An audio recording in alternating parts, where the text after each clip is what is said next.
everyone. I never said it was going to be yours. Now, what we're going to do is we're going to try to defy gravity. Hi! Hello! Oh, look, I love when you guys wave at me. That's so awesome. The hand! My hand! I have two hands. What about the hand? I don't see anything happening to the hand. I don't see anything, so let's just sit back down. Relax. If you see something really happening, let me know. All I see is a glove sitting over there.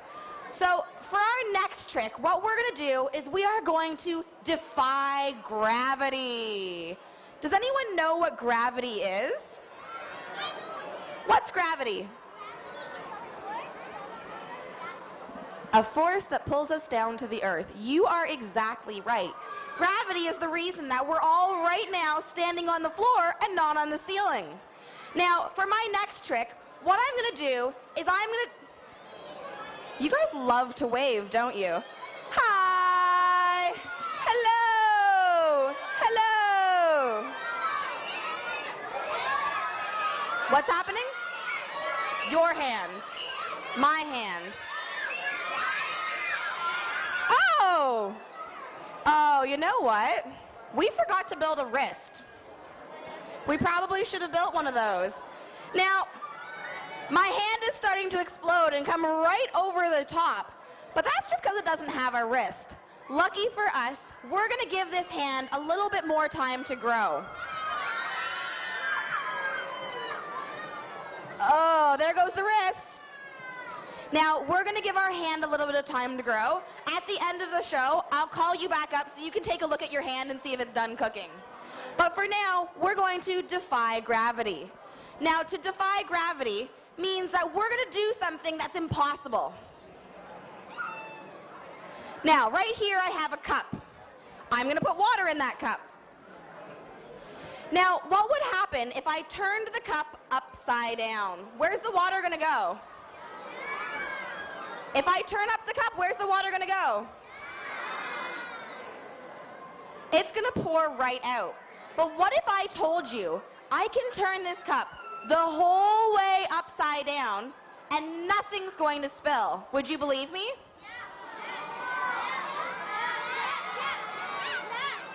Of course you'll believe me because I wear a lab coat and you guys don't. So, I'm going to take my cup of water and I'm going to show you, yes, the hand. The hand's going to continue to grow for the rest of the show. He made our hand. He's going to come back up to check it at the end, but don't worry, give it some time for now. Now, with defying gravity, I'm going to turn that cup all the way upside down. And water should not spill out. But I do have to use a very highly scientific device. Does anyone know what this is? She said it's a Frisbee. Now I'm going to give you a hint. I just told you. This is a highly scientific device. That's exactly what it is. Now I know it looks like a Frisbee with some strings attached to it, but it's much better than that. All we need to do, no, the hovercraft was last year. I'm not going to bring the same thing again. All I'm going to do is I'm going to defy gravity by turning this cup all the way upside down. To do that, all I need is something called centripetal force. With centripetal force, it holds the water hard down as long as I'm spinning. So, I put the water in the cup. Can I have the front row just check that there's water in there? Oh, just the front row. Everyone back up again.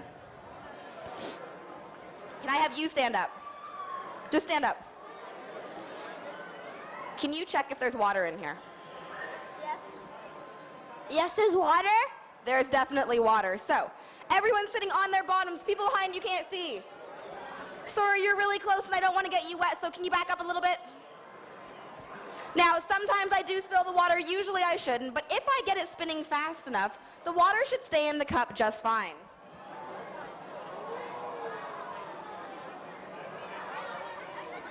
The water is still in the cup, isn't it?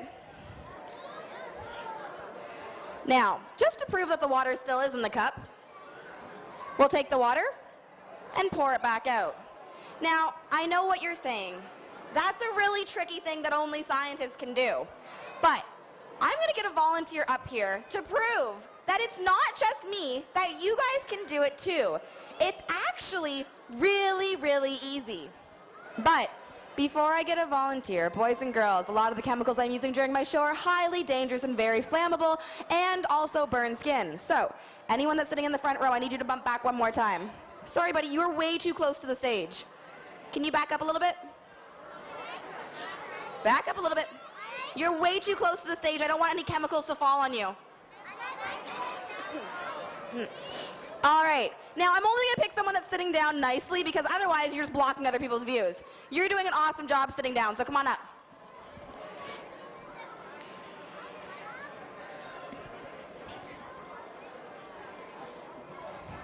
Now, in order to do this, I'm going to teach you a few things. What's your name? Ahmed. Ahmed. Now, I'm going to teach you exactly how to do this, but I'm only going to give you about 30 seconds to learn. Is that okay? Now, when you do it, you're going to bend your right leg back, and you're going to hold your right arm out. Got it so far? Then, you need to make sure your arm stays straight. Your elbow and your wrist need to be very straight. All you're going to do is go forward all the way around and spin in a circle. Do not bend your elbow. Don't do one of these, blah, blah, blah, blah, blah. We're not doing that. You need to make sure your arm stays nice and straight all the way in a circle. Don't worry, I will get out of your way so it doesn't work. Now, I'm going to let you practice it once without the cup, and then we'll give you the cup. But I'm going to get you to move so you don't hit the camera guy. All right, I'm going to stay out of your way. Make sure you have a straight wrist so it's going nice and smooth all the way around. All right, now the problem is when it comes to the water's going to spill all over there. If you bend your elbow, if you bend your wrist, the water's going to spill. That means everyone sitting in the first 3 rows, you are in my splash zone. Not my splash zone, his splash zone. So, when you come to stopping, you need to wah, and then you need to slowly level off towards the end. So give it one more try. And now try stopping. That's going to spill the water for sure, right? When we are stopping, watch. Around, around, around, stop. You need to come level just like a table. So, you did an excellent job with that. I'm going to give you a cup just to practice with the cup. We're not going to start with any water because it might spill the first time, so just give it a try without it. Go ahead. You know what? Enough practice. We don't have time for that. Let's just give you some water.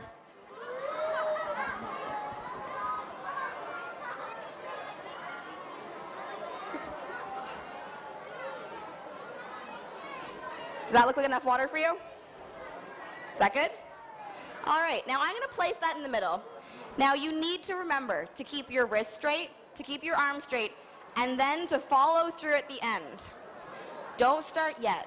I have electronics, so I'm going to move way over there so I'm safe behind him. Whenever you're ready. Warning, guys, if you're in the front row, you might get wet. Go ahead whenever you're ready. Give him a round of applause. Look at how, almost. You missed the landing, but you managed to go around. Did you want to give him one more try? Give him a round of applause. You did an awesome job. Take a bow. He managed to defy gravity. Thank you so much.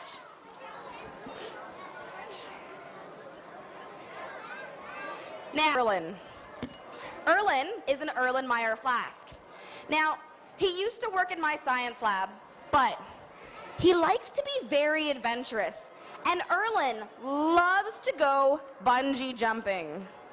Now, bungee jumping isn't really that safe for anything that's made out of glass, but I thought, you know, it's family day and we should give Erlen a little bit of a treat. So I'm going to need 2 volunteers to help me out to give him exactly what he wants, a lovely bungee jump. Okay, you to come up? Yep. And you can come on up. Yep. Make sure you come all the way to the side. Don't step on any fingers.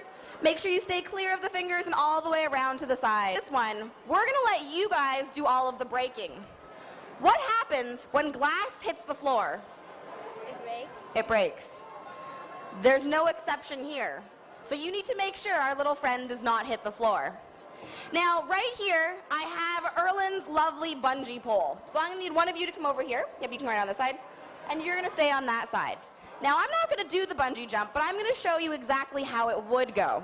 Can I get both of you to hold one end of the bar? Just like limbo, except a little bit more fun. Now, Erlen loves to jump. So when he jumps,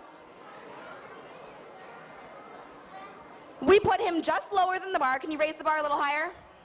Raise the bar a little higher. There you go. Leave it there. We leave him here, and then all we have to do is drop the top. When we drop the top, hopefully it'll work. Now, I'm not going to drop the top, because if I drop this and it breaks, I'm going to get in big trouble. So I'm going to let you do it first. Okay? So, come behind me. Can you just hold that? Hold it really high, because the top needs to reach. Now, the first thing we're going to do is we're going to take a step this way. Now, you need to make sure that you're higher than Erlenmeyer. Hold it up really high. And then all you need to do is drop. Don't throw it. Don't swing it. Just drop it. Now, I know that all you need to do is let go. I know it sounds really tricky, but wait until he's right at the top, and then all you have to do is drop it. Are you ready? Hold it up higher. Stand back a little bit. Whenever you're ready, give it a try. Drop it. Oh, you're happy he didn't break, aren't you? Now, you did an excellent job. He definitely didn't break, which means I'm not going to give you any instructions. We're just going to get you to do it. So, you can come hold this side now. And we're going to pull Erlen back up. Now, as we drop the top, all it does is it flings around in a circle.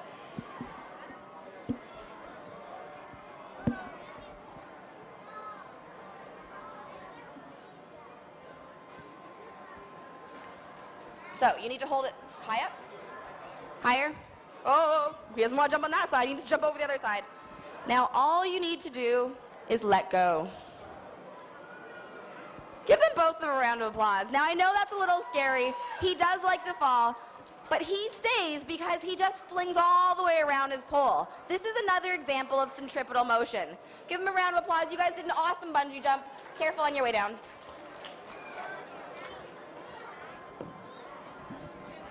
Now, unicorns and dragons, all of those animals that we know aren't really true. I would love to have a pet unicorn, but I really just can't. So I was thinking, for my next experiment, I brought a genie in a bottle. Ooh, pretty exciting, isn't it? Now, my genie lives right here in this bottle, but I do need a volunteer to help me to get him out of the bottle. Do you want to come help me? Come up. Yep, you can come up. Walk over. Oh, no, this guy's. Careful. Walk all the way around to the side. No. No, we want them to be real, but there's no genie in there. It looks really cool, and we see a lot of smoke, but there's no genie in there. So I'm going to get you to head. You don't know what you wish for. Assalamu alaikum. Happy Family Day to everybody. I don't want to take more than 30 seconds. I've got for Matthew and for Assad, I've got some certificates. Some of you that haven't seen it, it's right behind you by the pole over there. They let go a Lego man into space. Next thing is, Assad and Matthew might be tied to a balloon going into space. The certificate reads as follows. Congratulations to Matthew Hall on your Lego Men in Space project with a flight simulator website, a weather balloon, a parachute, ropes, zip ties, cameras, styrofoam, hand warmers, and a cell phone with GPS. Where's the cell phone? Watch this. Cell phone, right here. You launched, filmed, and landed a Canadian flag-bearing Lego Man. You've demonstrated that through determination, imagination, and research, you can accomplish the unimaginable. Your project will inspire young people to believe and achieve. It gives me great pleasure to see young people in my riding excel in their studies and their society. Ladies and gentlemen, put your hands together for two pioneers of space. All right, fellas, there we go. There we go. Come on, don't move. I'm going to take a picture. Yes, sir.